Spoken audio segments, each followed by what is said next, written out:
의대 정원 2,000명 증원을 두고 정부와 의료계가 끝모를 대치를 이어가고 있는 가운데 대한의사협회 신임 임원단이 오늘 한국기독교교회협의회를 방문해 종교계가 중재에 나서줄 것을 요청했습니다. 종교계가 소통의 창구가 될 수 있을지 주목됩니다. 송주열 기자의 보도입니다.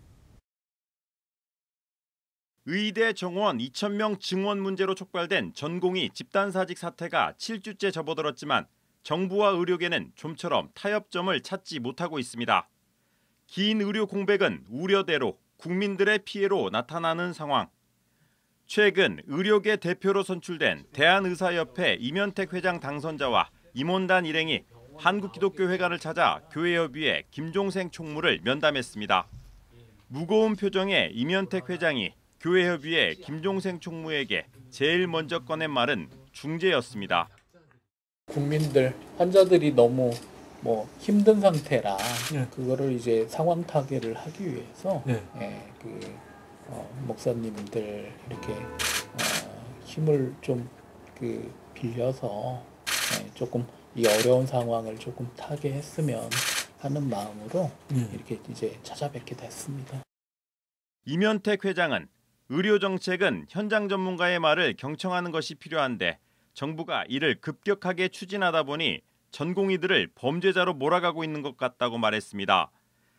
이면택 회장은 그러면서 정말 큰 문제는 의료 사태가 해결되더라도 의료 현장으로 돌아가고 싶어하지 않는 전공의들이 많다는 것이라며 정부가 의사를 생명을 살리는 사람이 아닌 부도덕한 일을 하는 집단으로 몰아붙이고 형사 처벌하겠다고 윽박지르면서 정신적으로 힘들어한다고 의료계 분위기를 전했습니다.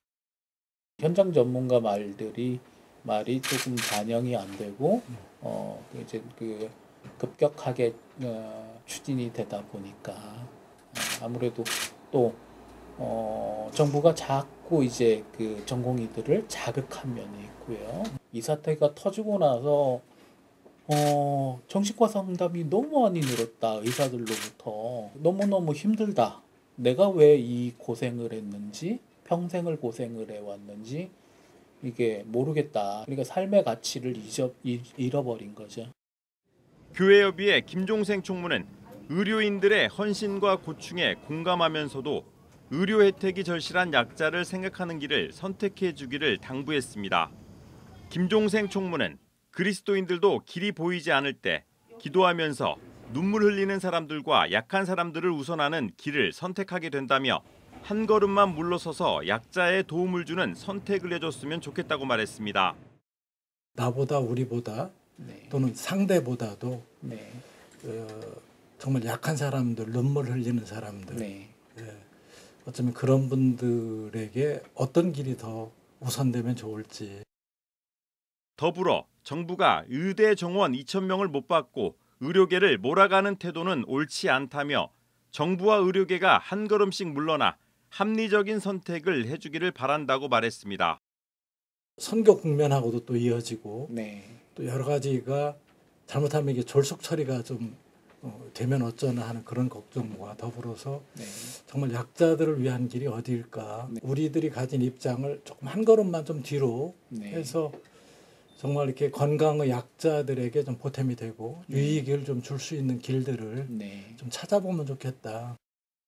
전공의 집단사직 사태에 대한 중재 요청을 위해 교회협의회를 방문한 이면택 대한의사협회 회장 당선자는 5일에도 여의도 순복음교회 이용훈 목사를 만나 조언을 구할 예정입니다.